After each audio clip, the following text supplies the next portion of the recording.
We're surrounded by the in-between. I'm certainly in a in-between space here, standing by this wetland and up the hill, in between weather systems, in between months, in between whatever, and I'm walking the dog down the road on a beautiful fall day, thinking about a few things, and certainly thinking about a lot in the in-between. I'd say probably that's much of my life, thinking about the in-between and just about relationships in general. We, in a time recently around a national day for reflection on this idea of reconciliation between Indigenous peoples, non-Indigenous peoples, communities, governments, and certainly thinking about that in-between space. I think about that in-between space as our own marriages or families are in-between spaces, where we try and figure out respectful relations and communication between people and move back and forth between. And been reading some of that today and thinking about it as I'm walking the dog down the road. And part of what I'm thinking about is lots of discussion around education and training, and that's where some of my background is, and I've certainly spent a lot of time thinking about this. Don't have any answers, sitting in in-between spaces. Seen an article yesterday around some concern around Indigenous awareness training in the federal government and federal government employees, pondering that, and some concern sometimes about whether raising awareness will shift perceptions or not. Perception is a tricky thing, an in-between.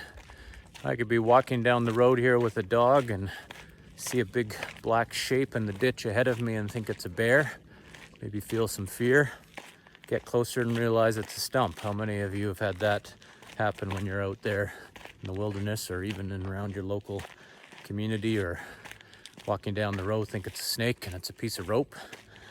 Perception, awareness, emotions, they often go hand in hand, and feelings. And really, in much of the thinking that's going on about shifting people's perceptions, at least in the country where I live, it's a big chore to go against, especially in the Truth and Reconciliation Commission, which was about bang on right around the education system failing, and certainly people in the generation that I'm in and generations on either side, about the reality of how this nation came to be. Lots of stories were left out or shifted or changed, or just outright lies in some cases. And so there's a long road ahead in this in-between space of defining what it is to be a nation in geographic areas and communities. And some areas seem to be maybe moving, if one could say, quicker than others, or figuring out and trying to define what that idea of respect is, respectful communication, and also the in-between space. And often I'll use this example, and I'm no legal scholar by any sense, but my understanding is that when we look at, for example, what the Truth and Reconciliation, many of the calls to action call for people in Canada to learn about rights and title and Indigenous laws, Indigenous ways of being. And that is a complex ask when there's over 600 nations, unique nations, and in Canada, even just in the geographic area where I live in British Columbia, there's 17 distinct languages, and some completely different than others, yet not all that far in geography, at least for someone that lives in British Columbia, maybe not for somebody that lives in Europe or other areas. But even if one thinks about Europe and the differences in languages and ways of being and thinking in relatively small geographic areas, and that's part of the challenge in narrowing down education and training in these areas. And the fact that what I've noticed over the years is some of this education and training tends to mimic the education system that created the problems in the first place. It's built on sort of semantic logic, which has its place. That is important. It's built on sort of right and wrong. And instead, maybe what would be far more useful for a lot of folks would be actually existing in discomfort, or existing and trying to figure out day to day, minute to minute, in the in-between spaces, in the tension spaces between different knowledges.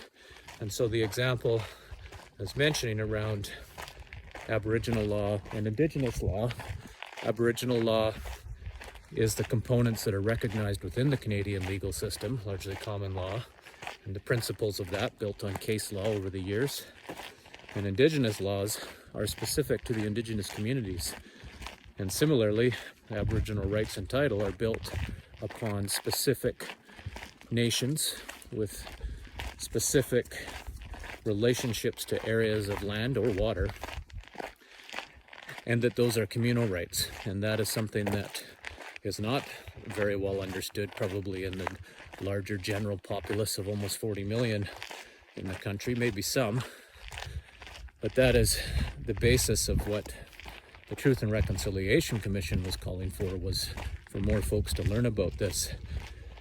And what I've come to conclude for now, as I think about this, still thinking about it, will continue to think about it, is that what I'm hearing from a lot of folks who don't identify as Indigenous is about what to do in that space, how to exist in that space, that in-between space. Okay, so what do I do with this knowledge? Okay, I've read the TRC, I read components of it. I'm reading others, I'm reading Indigenous authors and thinkers and trying to follow that information. And now what do I do with that?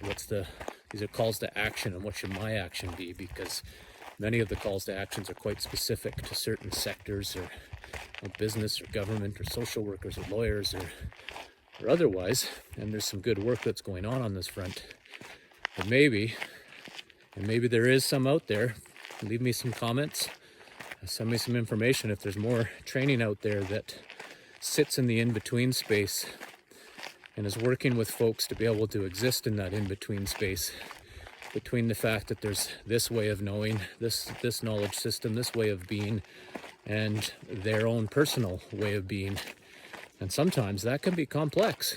We live in a complex country. Many people have in-between identities. Some people have one Indigenous parent and one non-Indigenous parent. Because they can have very mixed ethnicities, backgrounds, marriages, and then children. And then as you move through the generations, it becomes more complex.